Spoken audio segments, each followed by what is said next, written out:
Շնորհակալություն։ Քիչ առաջ ձեր ընդդիմադիր գործընկերները ասացին, որ իշխանությունը խուսափում է անվանել այն երկիրը, որտեղից հիբրիդային միջամտություններ են լինում։ Ես խնդրում եմ արձագանքեք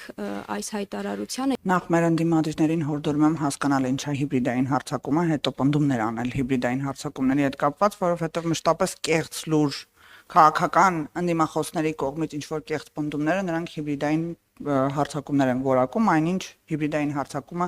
ամբողջությամբ տեղավորվում է այն տրամաբանության ներքո, որ դուք նշեցիք, այսինքն արտաքին միջամտությունը։ Արտաքին միջամտության տեսանկյունից տարբեր են երկրները եւ մենք տեսնում ենք շատ բացահայտ հստակ կերպով ասում ենք եւ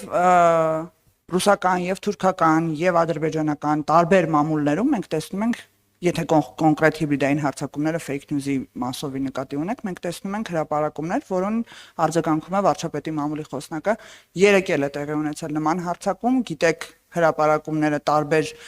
անանուն կայքերում են լինում կամ շատ հայտնի կայքի որևիցե տար փոփոխությամբ, որպեսզի շփոթեցնեն քաղաքացիներին եւ այն տեղեկատվությունը, որը վերաբերվում է վարչապետի ընտանիքին, մեր կառավարող ուժի մասին ինչ որ անհեթեթ պնդումներին, մենք աշխատում ենք պրոակտիվ կերպով հերքել մինչեւ հայկական մեդիա դաշտը